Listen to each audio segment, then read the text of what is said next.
Hi friends, நான் தான் ஜோதிடர் ஜெயக்குமார் பேசுகிறேன். அனைவருக்கும் வணக்கம். இப்பொழுது ஜூன் மாதத்தில் 2025 ஒவ்வொரு ராசிக்கும் எப்படிப்பட்ட பலன்கள் கிடைக்கும் அப்படிங்கிறத பார்ப்போம். ஏறக்குறைய நான் ஒரு 2 மாதமாக நம்ம இந்த பதிவும் போடல, லைவ்லேயும் வரல. இனிமேல் ஜூன் மாதத்துலேருந்து கரெக்டாக வரணும் அப்படிங்கிற ஒரு ரெசல்யூஷன் எடுத்துருக்கிறேன். பார்ப்போம். இந்த ஜூன் மாதம் அனைவருக்கும் ஒரு நல்ல நன்மைகளை கொடுக்கணும் அப்படின்ட்டு நான் வேண்டிக்கிறேன் கடவுள்கிட்ட. குறிப்பாக இந்த ஜூன் மாதத்தில் பார்த்திங்கன்னா எல்லாத்துக்கும் ஒரு ஃபைனான்சியஸ் பொறுத்த வரைக்கும் கொஞ்சம் தேவையில்லாத சிக்கல், கடன் வாங்கிறது, இந்த மாதிரி அமைப்புகள். ஏன்னா சூரியன் அப்படின்னு பார்த்திங்கன்னா இப்போ மே மாதம் 15 வரைக்கும் அங்கே இருக்கிறாரு இங்கே மேஷத்தில். அடுத்து ரிஷபத்துக்கு போயிடுறாரு. ரிஷபங்கிறது சூரியனுடைய நட்சத்திரம் இருக்குது அந்த இடத்துல, சரிங்களா? ஸோ குரு பகவானும் பார்த்தீங்கன்னா இப்போ எங்கே போகிறாருன்னு பார்த்தீங்கன்னா மிதுனம் ராசிக்கு போயிடுறாரு. ஜூன் 14க்கு பிறகு பார்த்தீங்கன்னா கரெக்டாக சூரியன் மிதுன ராசிக்கு வந்துடுறாரு. ஏறக்குறைய அங்கே புதன் ஆட்சி அமைப்போடு அங்கே இருக்கிறாரு. குருவும் அங்கே இருக்கிறாரு. சூரியன், புதன், குரு சேர்க்க என்ன ஜூன் 14ஆம் தேதிக்கு பிறகு, ஓகேங்களா? சனி பகவான் குருவோட வீட்டில், நல்ல விஷயம் தானே. சனி பகவான் குருவோட வீட்டில் இருப்பதும், ராகு சனியோட வீட்டில் இருப்பதும் ஒரு நல்ல விசேஷம். அதே போல் சூரியனோட வீட்டில் கேது மற்றும் மாதப்பிறப்பு செவ்வாய் வந்துடுறாரு. இதுதான் கிரகங்களின் நிலைகள் 2025 ஜூன் மாதத்தை பொறுத்த வரைக்கும் அப்படின்னு சொல்லலாம். இதில் வைகாசி விசாகம் அந்த நட்சத்திரம் வருது இல்லைங்களா? அப்போ கண்டிப்பாக நீங்கள் உங்களுடைய குலதெய்வமாகட்டும், முருகப்பெருமானாகட்டும் நீங்கள் வேண்டிங்க. கண்டிப்பாக இந்த வருஷம் நீங்கள் வேண்டிங்கன்னா அடுத்த வருஷத்துக்குள்ளே பாருங்கள், ஒரு நல்ல நிகழ்வுகள், நல்ல நிகழ்ச்சிகள், ஒரு நீங்கள் என்ன மனசில் நினச்சிங்களோ அந்த காரியம் கண்டிப்பாக நடக்கும் அப்படிங்கிறது ஒரு நம்பிக்கை. ஸோ வைகாசி விசாகத்தில் கலந்துக்கிட்டு கோயிலுக்கு போயிட்டு வாங்க. போக முடியாதவங்க வீட்டிலேருந்து கூட நீங்கள் ப்ரே பண்ணுங்கள். 60 வயதை கடந்தவர்கள், 50 வயதை கடந்தவர்களுக்கு பார்த்திங்கன்னா ஹெல்த் இஷ்யூஸ் அப்படிங்கிறதெல்லாம், ஏன்னா மிதுனம் ராசி அது அப்படிங்கிறது பார்த்திங்கன்னா குரு இருக்கிற இடம் அப்படிங்கிறது உபயராசி. ஃபயர், லேண்ட், ஏர், வாட்டர் அப்படின்னு சொல்லக்கூடிய நெருப்பு தத்துவம், நிலத்தத்துவம், காற்று தத்துவம், வாயு இது. ஸோ இதில் பார்த்திங்கன்னா ஏர் அப்படிங்கிறத பொசிஷனில் குரு பகவான் அங்கே இயங்கிட்டு இருக்கிறார். கூட சூரியனும் இருக்கிறார், சரிங்களா? ட்ராவல் அப்படிங்கிறத கொஞ்சம் கவனமாக பார்த்துங்க, சரிங்களா? அதேமாதிரி வயிற்று சம்மந்தமான சில இஷ்யூஸ் சிலருக்கு வர இது பொதுவாக நம்ம சொல்கிறது தான். நம்ம ராசி பலன் சொல்லும்போது தனியப்பட்ட முறையில் சொல்கிறோம் இதெல்லாம். மற்றும் நம்மளுடைய நேயர்கள் பார்த்திங்கன்னா நம்மளுடைய சேனலுக்கு இது வரைக்கும் ஆதரவு கொடுத்துட்ருக்குறீங்க, ரொம்ப நன்றி. மேன்மேலும் நீங்கள் கொடுப்பீங்க. சப்ஸ்கிரைப் பண்ணாத நண்பர்கள் நம்ம சேனலுக்கு சப்ஸ்கிரைப் பண்ணுங்கள். உங்களுடைய கேள்விகள் எதுவாக இருந்தாலும் நம்ம லைவில் போடும்போது சொல்லுங்கள். இலவசமாக தான் நான் லைவ் நிகழ்ச்சி நடத்துகிறேன். அது ஜூன் மாதத்துலேருந்து நம்ம 1ஆம் தேதியிலேருந்து வரும். ஏன்னா கொஞ்சம் ஒர்க்கு அப்படிங்கிற பிஸி, வெளியில் போயிட்டு வர்றது, ஹெல்த்து, இதெல்லாம் கொஞ்சம் நாளாக போட முடியல. இன்னும் 1ஆம் தேதியிலேருந்து கண்டிப்பாக கரெக்டாக வரும். நீங்கள் அதில் வாங்க. எந்த கேள்விகளுக்கும் ஒன் வேர்டு, ஒரு கேள்விக்கு ஒரு பதில் அப்படிங்கிற ரீதியில் நம்ம அதில் சொல்கிறோம், சரிங்களா? வாங்க. அது சூப்பர் சாட்டில் வரவங்களும் வரலாம், சரிங்களா? அதே சமயம் நீங்கள் தனிப்பட்ட முறையில் ஜாதகம் பார்த்துக்கணும், உங்களுடைய இந்த மாதம் எப்படி இருக்கும் அப்படிங்கிறது, அல்லது நமக்கு இன்னதான் ஜாதகம் சொல்லுது, நம்மளுடைய வாழ்க்கை எப்படி இருக்கும் அப்படிங்கிற மாதிரி எல்லா கேள்விகளும் பொதுவான ஒரு ஜாதக பலன் இருக்கு இல்லையா? உங்களுடைய பிறந்த காலத்தை வச்சு நம்ம கணிச்சு நம்ம அதுவும் சொல்கிறோம். ஸோ கன்சல்டேஷன் தேவைப்படுறவங்க இந்த கீழே இருக்க நம்பருக்கு நீங்கள் கான்டாக்ட் பண்ணலாம், சரிங்களா?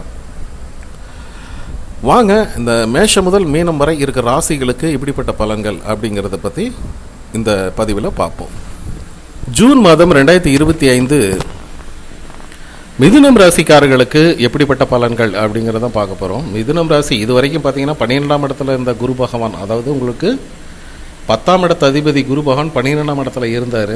இப்போ உங்களுடைய ராசி மற்றும் லக்னத்துக்கு, மிதுன ராசி மிதுன லக்னத்துக்கு வந்துடுறாருங்க. அது மட்டும் இல்லை, உங்களுடைய ராசிநாதனாகிய புதன் பகவானும் அங்கே தான் இருக்கிறாரு. அதற்கு குரு புதன் 15க்கு மேலே பார்த்தீங்கன்னா 12ஆம் இடத்துல இருக்கிற சூரிய பகவானும் உங்கள் வீட்டுக்கு வந்துடுறாரு. ஸோ முக்கிரகங்களின் கூட்டணி அப்படிங்கிற விதத்தில் மிதுனம் ராசி இருக்குது.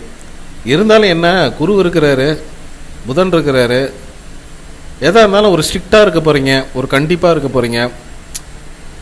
எது செஞ்சாலும் பலவித யோசனை மைண்டு சொல்லிகிட்டே இருக்கோம், இதை செஞ்சானா தவறாகி போயிடும், பார்த்து பார்த்து ஜாக்கிரதை கேர்ஃபுல், வண்டி எடுக்கிறிய பார்த்துப்போ அப்படிங்கிற மாதிரியே ஒரு அலர்ட்னஸ்ஸு மைண்டுக்குள்ளே இருந்துக்கிட்டே இருக்கும். ஏன்னா நம்ம வீட்டில் வந்து நம்ம ஃப்ரீயாக இருப்போம், ஜாலியாக இருப்போம், சந்தோஷமாக இருப்போம், டிவி பார்ப்போம், அங்கே உட்காருவோம் இங்கே உட்காருவோம். ஆனால் வீட்டுக்குள்ளே நம்ம வாத்தியார் வந்துடுறாரு, நம்ம ஸ்ட்ரிக்டான ஒரு ஆஃபீஸர், நம்ம மதிக்கக்கூடிய ஒருத்தர் வந்துடுறாருன்னா என்ன பண்ணோம், கை கட்டி அப்படியே பவ்யமாக அப்படியே உட்காந்துட்டு இருப்போம் இல்லையா. அவங்க எது சொன்னால் அந்த மாதிரி தான் குரு உங்கள் வீட்டுக்கு வந்தோன்னா கொஞ்சம் பவ்யமாக இருப்பீங்க, கண்டிஷனாக இருப்பீங்க. யாரை பார்த்தாலும் உங்களுடைய அட்வைஸாக சொல்லுவீங்க, இப்படி இருக்கணும் அப்படி இருக்கணும் அப்படிங்கிற மாதிரி. அது மட்டும் இல்லாமல் குரு உங்களுடைய 7ஆம் இடத்தையே பார்க்குறாருங்க. 7ஆம் இடத்தை பார்க்கறதுனால என்னாகுன்னா ஆப்போசிட்டில் இருக்கிறவங்களால நல்ல ஒரு நன்மைகள் இருக்கும். கலத்தரம், உங்களுடைய வாழ்க்கை துணை மூலம் அவர்களுடைய உறவு முறைகளில் இருந்த வீண் பஞ்சாயத்து, வம்பு வழக்கு, வாக்குவாதம் இதெல்லாமே மறையுது. நல்ல ஒரு முன்னேற்றங்களை ஏற்படுத்தக்கூடிய ஒரு அமைப்போடு வருது. ஏன்னா குரு தன்னுடைய சொந்த வீட்டை பார்க்குறது நல்லது தானே. அது மட்டும் இல்லை, உங்களுடைய 5ஆம் இடத்தை பார்க்குறாரு. காதல் கனிந்து திருமணத்தை கொண்டு போய் விடுங்க. படிப்பு முன்னேற்றம், மேற்படிப்பு போன்ற சில சிறப்பான அமைப்பை நோக்கி நீங்கள் அடியெடுத்து வைக்க போகிறீங்க. உள்ளூரில் படித்த வெளியூர், வெளிநாடு, வெளிமாநிலம் போய் படிக்கணும் அப்படிங்கிற எண்ணமுடையவர்களை அதெல்லாம் உங்களுக்கு கிளிக் ஆகும். 11ஆம் இடத்துல அப்படிங்கிறது பார்க்கும்போது 12ஆம் அதிபதி 11ஆம் இடத்துல இருக்கிறாரு. செலவு பண்ணியாவது நம்ம சந்தோஷத்தை பெறணும் அப்படிங்கிற மாதிரி தான் மனசுக்கு. மற்றவங்களுக்காக வாழ்ந்தது போதும், நமக்கு என்ன பண்ணிக்கிட்டோம், ஒன்றுமே இல்லையே. இப்போ 40-50 வயது கடந்தவர்கள்லாம் பார்த்தீங்கன்னா வீட்டுக்காக வளைச்சி தன்னுடைய பொண்ணு நல்லா இருக்கணும், பையன் நல்லா இருக்கணும், நம்ம குழந்தைகள் நல்லா இருக்கணும், வீட்டில் மனைவி நல்லா இருக்கணும், அப்பா அம்மா நல்லா இருக்கணும், அப்படி ஓடி ஓடி ஓடி ஓடி உழைச்சிக்கிட்டே இருக்கிறாங்க மிதுனம் ராசிக்காரர்கள்லாம். ஆனால் எவ்வளோ பணம் வந்தாலும் கையில் நிற்க மாட்டேங்குது. ஸ்கூல் ஃபீஸு அது இதெல்லாம் கடைசியில் பார்த்தீங்கன்னா ஒன்றுமே இல்லாமல் மறுபடியும் பெட்ரோலுக்கு கடன் வாங்குற மாதிரி ஒரு அமைப்புகள் தான் மிதுனம் ராசிக்காரர்கள் போயிட்டு இருந்துச்சு. ஆனால் இப்போ உங்களுக்காக நீங்கள் ஒரு சிலது பண்ணிக்கிற மாதிரி ஒரு அமைப்புகள் வருதுங்க, சரிங்களா. ஏன்னா நம்ம வந்து கால் ஓடுது, கை ஓடுது, நம்ம மைண்டெல்லாம் ஃபுல்லாக வேலை. அந்த காலு கைக்காக நம்ம என்ன பண்ணணும், அது சந்தோஷம். செல்ஃப் அதாவது சந்தோஷங்கிறது நல்லா இருக்கணுமில்ல நமக்கு மைண்டுக்கு. அப்போ மைண்ட் ரிலாக்ஸ் ஆகும். வாரம் ஃபுல்லாக வேலை செய்கிறோம், ஞாயிற்றுக்கிழமை ரிலாக்ஸாக வீட்டோட இருந்து நல்லா சாப்பிட்டு டிவி பார்த்து அடுத்த நாள் வந்து ஃப்ரெஷ்ஷாக எனர்ஜியோடு நம்ம வேலைக்கு போகிறோம். ஆனால் அதெல்லாம் எதுவுமே மிதுனம் ராசிக்காரர்களுக்கு இல்லை. ஏதோ கடமை கடமை கடமை.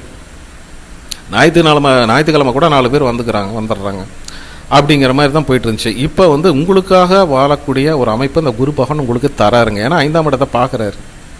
பேர், புகழ், கௌரவம், அந்தஸ்து எல்லாமே உங்களுக்கு கிடைக்க போகுது. திருமணம் ஆகாதவர்களுக்கு, ஒரு நட்பான ரீதியில் பழகிட்டு இருக்கிறவர்களுக்கு, அவங்களே திருமணம் பண்ணிக்கணும் அப்படிங்கிற எண்ணம் உடையவர்களுக்கு சுக்கிரனுடைய பார்வை, குருவுடைய பார்வை உங்களுடைய 5ஆம் இடத்துல இருக்கிறனால காதல் கனியுது. படிப்பு, சந்தோஷம், வெளிநாட்டு அமைப்பு, குழந்தை செல்வம் போன்ற நல்ல நல்ல விஷயங்கள்லாம் இந்த குரு சுக்கிரன் பார்வையெல்லாம் நல்லது. குரு வந்து சம்பாதிக்க வைப்பாங்க, சுக்கிரன் வந்து அழகாக எப்படி செலவு பண்ணோம் அப்படிங்கிறது. அது வந்து குழந்தைகளுக்காக நிறைய செலவு பண்ண போகிறீங்க. குழந்தைகளுக்கு ட்ரெஸ்ஸு வாங்கிறது, நல்ல நாகரிகமாக இருக்கிறது அப்படிங்கிற மாதிரி அமைப்பெல்லாம் மிதுனம் ராசிக்கு இந்த காலகட்டத்தில் சிறப்பாக இருக்கும் அப்படிங்கிறது தான். தனக்கென வாழாமல் மற்றவர்களுக்காக ஓடி ஓடி உழைச்ச மிதுனம் ராசிக்காரர்கள் தான், சரிங்களா. இப்போ கொஞ்சம் நீங்கள் சந்தோஷத்துக்கு நீங்கள் ஒரு நல்ல ஒரு ட்ரெஸ் வாங்கிக்கிறது அப்படிங்கிற அமைப்பு, அது குறைந்த அளவு நான் சொல்கிறேன், சரிங்களா. மற்றபடி பார்த்தீங்கன்னா 9ஆம் இடத்துல ராகு பவன் இருக்கார். தந்தையருடைய அதாவது பூர்வ அது முன்னோர்களுடைய நேர்த்திக்கடன் ஏதாவது இருந்தால் அதை கண்டிப்பாக பண்ணிடுங்க. ஏன்னா 9ஆம் இடத்துல ராகு பகவான் இருக்கிறதுனால நல்ல அதிர்வலைகள் தான், சரிங்களா. தாத்தா பாட்டி அவங்களாம் இருக்கிறாங்க இல்லைங்களா, அவங்கள ஒரு நிமிஷம் நீங்கள் வந்து அவங்க டைம் கிடைக்கும் போது அது ப்ரே பண்ணிங்க, அல்லது அவங்களுடைய நல்ல நாள், நிறந்த நாள் அப்படிலாம் வர்றதுன்னா அதெல்லாம் கரெக்டாக பண்ணுங்க, சரிங்களா. அவங்களுடைய ஆசீர்வாதங்கள் எல்லாமே சிறப்பாக இருக்குது. 10ஆம் இடத்துல சனி பவன் இருக்கிறதுனால வேலையில் இருக்காங்க, வேலையெல்லாம் விட்டுறாதீங்க, கண்டிப்பாக கேட்ச் பிடிச்சிங்க. வேலையில் விட்டிங்கன்னா வேலை கிடைக்கிறது ரொம்ப சிரமம். 10ஆம் இடத்துல சனி பல வேலைகளை பார்க்க வைப்பான். ஸோ எது சொன்னாலும் இந்த காலை வாங்கி அந்த காதில் போட்டு நமக்கு வேலை முக்கியம், சம்பாத்தியம் முக்கியம், நம்ம குழந்தை முக்கியம், நம்ம குடும்பம் முக்கியம், நம்ம ஹெல்த் முக்கியம் அப்படிங்கிற ரீதியில் போங்க, சரிங்களா. மற்றபடி பார்த்திங்கன்னா திருமணம் போன்ற சுப நிகழ்வுகள், நல்ல ஒரு குழந்தைகளுக்காக நல்ல ஒரு முன்னேற்றங்கள், வேலையில் நல்ல ஒரு அண்டர்ஸ்டாண்டிங், கடினமான வேலைகளாக இருந்தால் கூட சாதாரணமாக செஞ்சு முடித்து பேர் எடுக்கக்கூடிய நல்ல ஒரு அமைப்பு, இதெல்லாமே சிறப்பாகவே இருக்குங்க. சரிங்களா? இது பார்த்திங்கன்னா ஒரு பொதுவான பலன்கள் தான் சொல்லியிருக்கேன். அவருடைய சுய ஜாதகத்தில் இருக்கிற கோள்களை, நிலைகள், தசா புத்திகள் இதெல்லாம் வச்சு 100% ப்ரெடிக்ஷன் சொல்லலாம். நன்றி.